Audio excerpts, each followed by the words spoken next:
Corridor বিষয়টা নিয়ে ভারত যে ভয়াবহ খেলা খেলিচ্ছে তা নিয়ে আমি গত এপিসোডে কিছুটা আলোচনা করেছি। ভারতীয় চোরদের ষড়যন্ত্র যে কত ভয়ঙ্কর তা আজ আরো বিস্তারিত আলাপ করব। আপনারা জানেন যে 2016 সালের অক্টোবর থেকে রাখাইন রাজ্যের রাখাইন সম্প্রদায়ের সহায়তায় মায়ানমারের বাহিনী রোহিঙ্গাদের বিরুদ্ধে জাতিগত নিধনের মানবতা বিরোধী অপারেশন চালায়। এই জাতিগত নিধনের পেছনে উদ্দেশ্য ছিল রাখাইন রাজ্যের সিতোয়ে বন্দর থেকে শুরু কইরা উত্তর রাখাইনের বুথিডং অঞ্চল পর্যন্ত মুসলিম ধর্মাবলম্বী রোহিঙ্গাদের চিরতরে বাংলাদেশে বিতাড়িত করা, যাতে কইরা ভারতের কালাদান মাল্টি মডাল ট্রানজিট করিডোরের জন্য জায়গা খালি করা যায়। কোথাও কোনো উন্নয়ন প্রকল্প হইলে সেই প্রকল্পের আশেপাশের জায়গার দাম বাড়ে, আপনারা জানেন। অনেক জমি অধিগ্রহণ করতে হয় সরকারকে, এটাও আপনারা জানেন। কোথাতে রাস্তা গেলে, রেল গেলে জমি অধিগ্রহণ করে সরকার বা ওই কোম্পানি, এতে অনেক টাকা দিতে হয় সরকারকে বা ওই কোম্পানিকে। যদি একেবারে উচ্ছেদ করে দেওয়া যায় তাহলে ক্ষতিপূরণের টাকা বেঁচে যায় আর কি। আর আশেপাশের জমির তো দাম বাড়েই, আপনারা জানেন। আপনারা পদ্মা ব্রিজের কথাই ধরেন না কেন। যাই হোক, এই মানবতা বিরোধী অভিযানের ফলে বিশাল সংখ্যক রোহিঙ্গা বাংলাদেশে আসতে বাধ্য হয়। এরপরে শুরু হয় আর এক নতুন অধ্যায়। 2023 সালে রাখাইন সম্প্রদায়ের বাহিনী আরাকান আর্মির সাথে মায়ানমার বাহিনীর ব্যাপক যুদ্ধ শুরু হয় এবং এর ফলে 2024 সালে সেপ্টেম্বর পর্যন্ত 1 লাখেরও অধিক রোহিঙ্গা আবারও বাংলাদেশে প্রবেশ করে। বর্তমানে বাংলাদেশে রোহিঙ্গা শরণার্থীদের সংখ্যা দাঁড়াইছে 12 লাখের বেশি। আচ্ছা, আপনারা কি জানেন যে রোহিঙ্গাদের মায়ানমারে প্রত্যাবাসনের বিষয়ে পতিত আওয়ামী লীগ সরকার কোন ধরনের বাস্তবিক পদক্ষেপ নেয়নি? এর মূল কারণ হইতেছে দিল্লি দেশে হাসিনা সরকার ভারতের স্বার্থ রক্ষা করছে।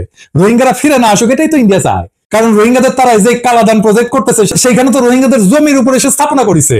রোহিঙ্গারা ফিরে গেলে সে করবেটা কি? তার প্রজেক্টের জায়গা তো ছেড়ে দিতে হবে।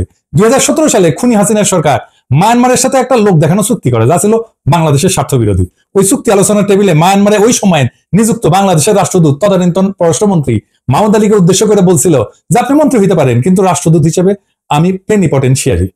দেশের স্বার্থ বিরোধী কোন ধারা থাকলে সেই চুক্তিতে স্বাক্ষর করতে দেব না, স্বাক্ষর করতে দেয়নি। এরপর কিছুটা ঘষা মাজা করলেও চুক্তির দুর্বলতা কাটানো যায়নি।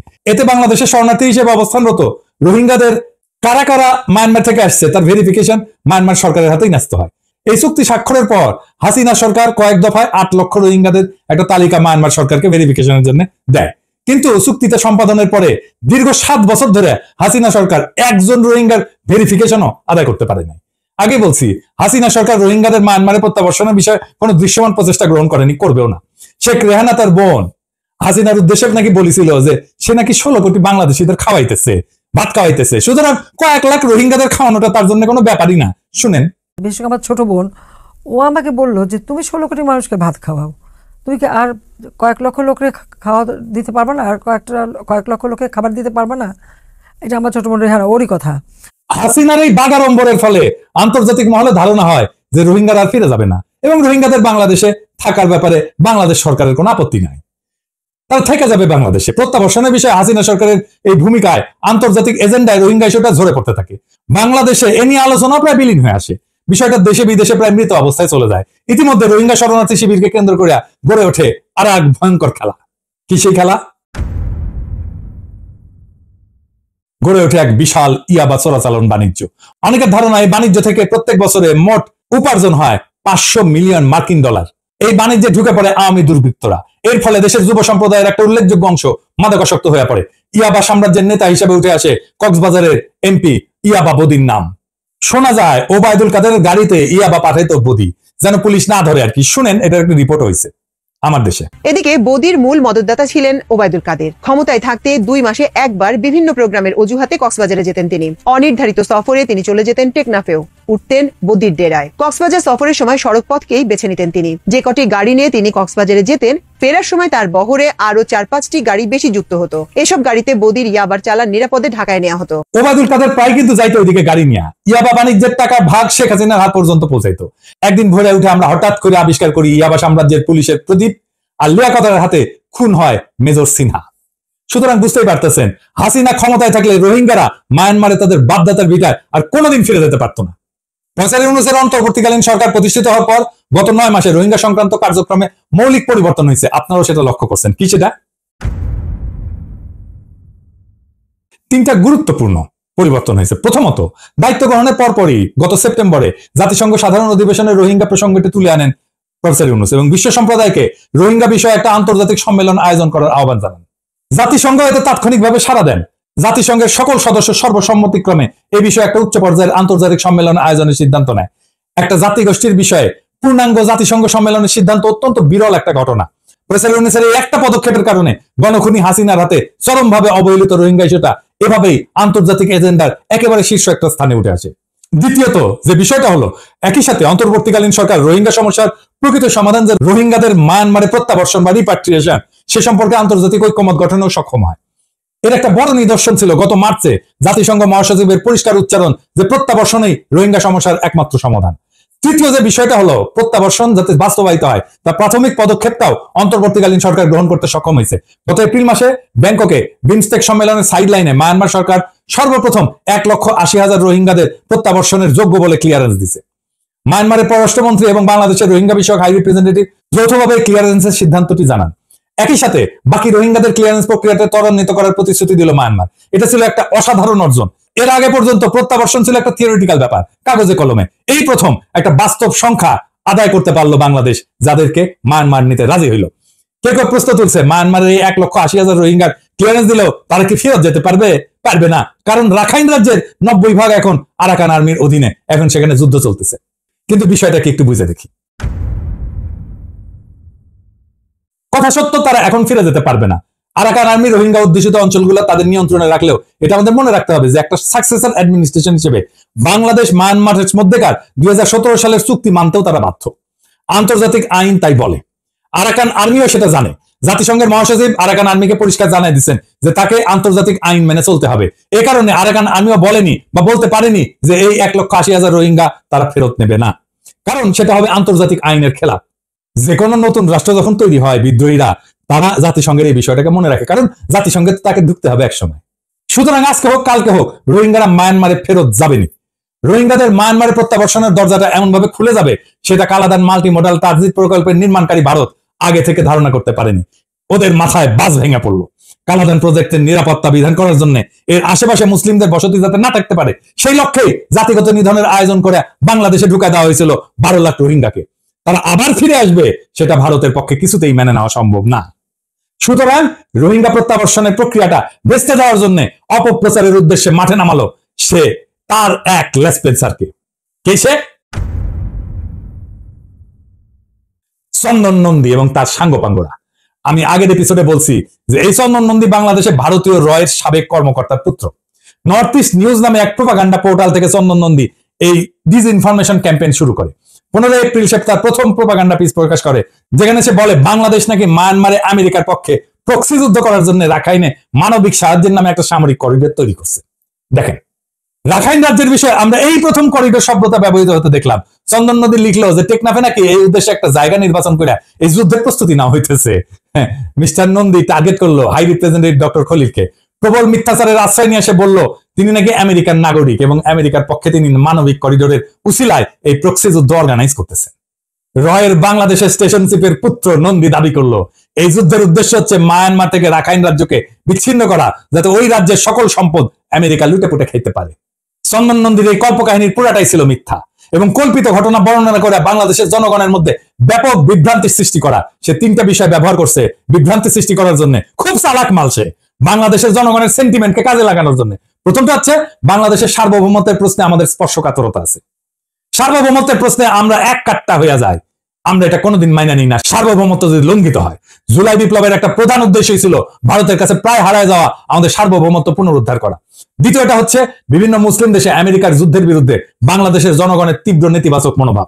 রাখাইনে করিডোর দিয়া বাংলাদেশের সার্বভৌমত্ব নষ্ট করা হচ্ছে এবং বাংলাদেশকে জড়ানো হচ্ছে আমেরিকার একটা প্রক্সি যুদ্ধে। চন্দন নন্দীর এই ন্যারেটিভ বাংলাদেশের অনেকেই খেয়ে ফেললো। খুব চালাক মাল। বিএনপি খাইছে, বামেরা তো খাওয়ার জন্য রেডি, আওয়ামী লীগ তো খেয়ে বসে আছে, আর্মি চিফও খাইছে। আর্মি চিফের অভিনন্দন, সে ইন্ডিয়ার চ্যানেলে পালকি শর্মার কাছ থেকে প্রো ইন্ডিয়ান সার্টিফিকেট পেয়েছে। শুনেন। The army chief is against it. He is seen as a pro-India officer. এইবার বুঝেছেন তো সব রসুনের কেন এক জায়গায়। চন্দন নন্দী, বিএনপি, ওয়াকার, বাম, আওয়ামী লীগ এই সবগুলা ইন্ডিয়ান হার্বাল খাওয়া মাল। ইন্ডিয়া ওই পার থেকে হুক্কা হুয়া করে সিক্কুর পারে আর একসাথে এগুলা ক্যা হুয়া করে। শুনেন ইনকা কইরা। তৃতীয়ত, করিডোর বাংলাদেশে একটা সন্দেহজনক শব্দ। এর কারণ বারে বারে বাংলাদেশের মধ্যে দিয়ে করিডোর প্রতিষ্ঠার মাধ্যমে ভারতের বিভিন্ন ট্রানজিট সুবিধা নিতে চাইছে। এই বিষয়টা চন্দন নন্দী খুব ভালো করে জানে এবং ব্যবহারও করছে। এখন আসেন দেখি, প্রমাণ করি যে চন্দন নন্দীর এই ন্যারেটিভ ভারতের স্বার্থ সিদ্ধির উদ্দেশ্যে একটা ডিসইনফরমেশন ক্যাম্পেইন কিভাবে। আপনি নিজেই নিজেকে জিজ্ঞেস করেন যে যদি প্রক্সি যুদ্ধ যদি হয় সত্যি সত্যি, তাহলে এতে ক্ষতিগ্রস্ত হবে কারা? কে? প্রক্সি যুদ্ধটা কার বিরুদ্ধে করতেছে?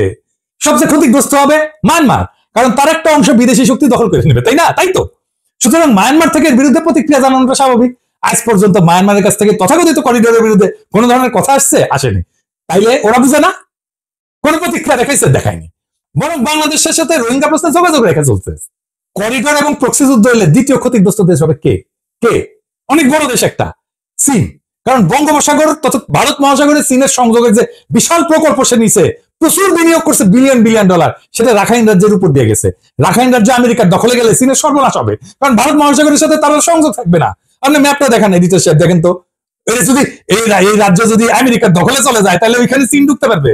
চন্দন নন্দীর গল্পের গরু এভাবে গাছে ওঠে আর এটা অনেকে খেয়া ফেলে। চিন্তা করেন, চন্দন নন্দীর কাহিনী যদি সত্যি হইতো তাহলে চীন চন্দন নন্দীর কথিত করিডোরের বিরুদ্ধে ক্ষুব্ধ প্রতিক্রিয়া জানাইতো না। আজ পর্যন্ত আমরা চীনের কাছ থেকে এই বিষয়ে কোনো ধরনের প্রতিক্রিয়া দেখিনি। উল্টা চীন বাংলাদেশের সাথে সম্পর্ক গভীরতর করার প্রচেষ্টা অব্যাহত রাখছে। সবচেয়ে বড় কথা হইলো, বাংলাদেশের সার্বভৌমত্ব নিয়ে চন্দন নন্দীর কেন এত মায়া কান্না? বাংলাদেশের উপরে গণখনি দিল্লি দেশে আসি না 15 বছর ব্যাপী দুঃশাসন চাপাই দিয়া ভারত নানাভাবে বাংলাদেশকে স্বাধীনতা, সার্বভৌমত্ব, আঞ্চলিক অখণ্ডতাকে ক্ষুণ্ণ করছে, লুট করে নিয়ে গেছে বাংলাদেশের বিপুল পরিমাণে সম্পদ।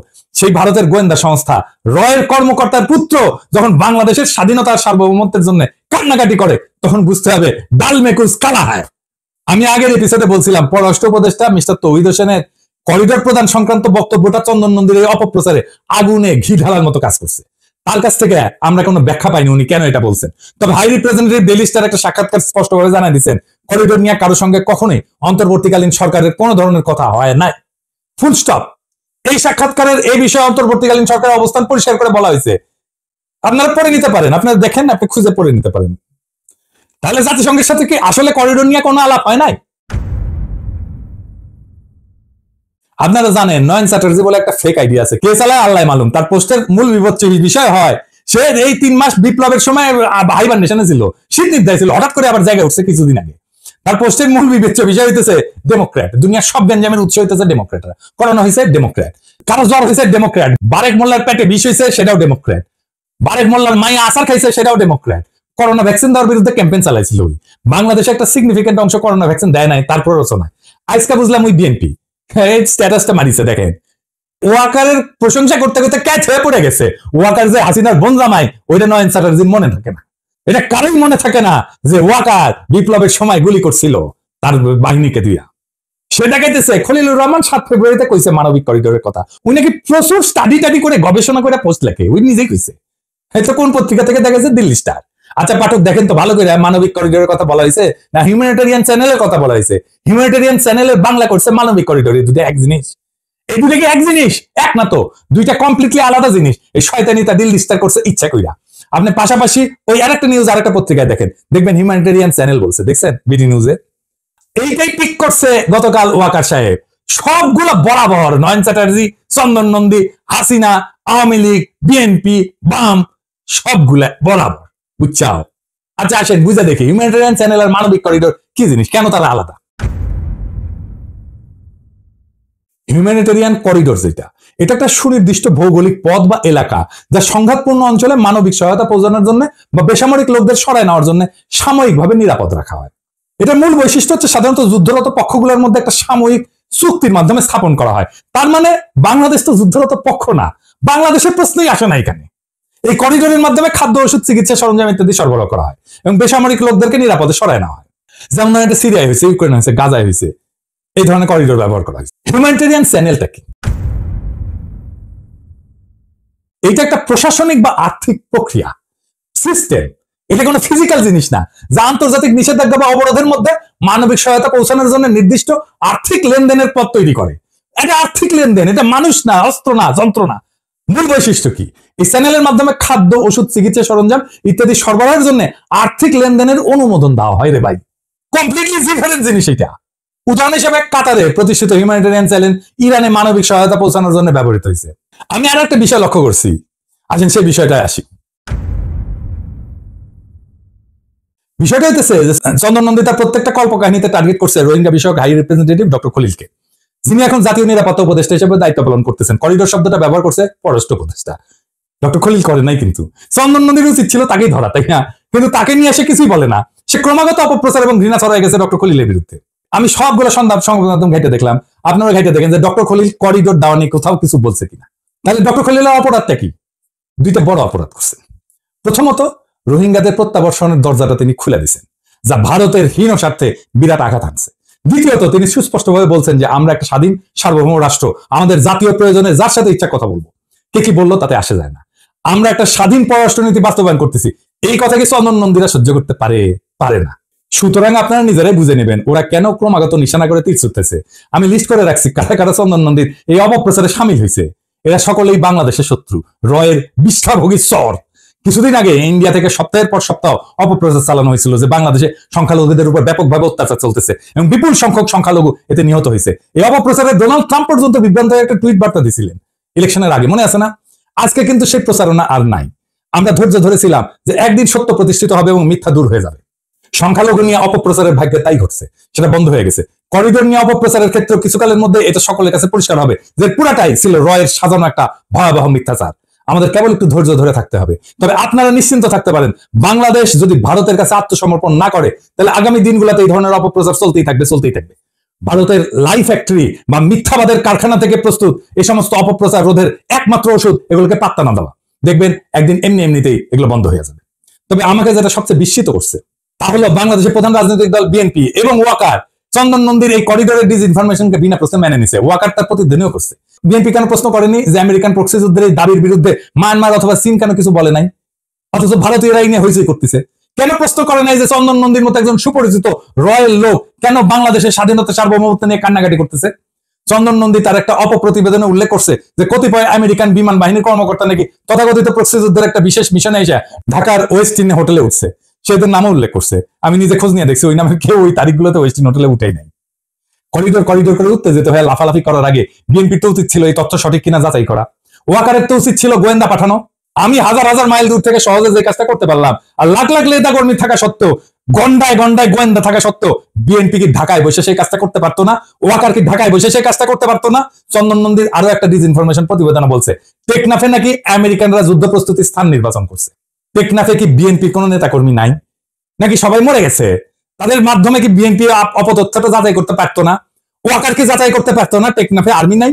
তাইলে আমাদের ধরে নিতে হবে হয় বিএনপি দেশ পরিচালনার অযোগ্য একটা অপদার্থ দল, অথবা ওয়াকার নিজেই বুঝে না কেমনে সত্য খুঁজে নিতে হয়, অথবা তারা স্বেচ্ছায় চন্দন নন্দীর অপপ্রচারে ইন্ধন যোগাচ্ছে। তারা কেন এই কাজটা করলো তার সদুত্তর বিএনপিকে দিতেই হবে। তা না হলে আমরা ধরে নিব বিএনপি ক্ষমতায় গেলে রোহিঙ্গা প্রশ্নে দিল্লি দেশে হাসিনার পথ ধরে আটবে। তারা নিজেরাও রোহিঙ্গা সমস্যার সমাধান করার চেষ্টা করবে না। অন্তর্বর্তীকালীন সরকারকেও তা করতে দেবে না। ভারতের কালাদান মাল্টি মডেল ট্রানজিট প্রকল্প যাতে নির্বিঘ্নে পরিচালিত হতে পারে সেই উদ্দেশ্যে তারা রোহিঙ্গাদের রাখাইনে ফিরে যেতে না দিয়া ভারতের হীন স্বার্থ রক্ষা করবে।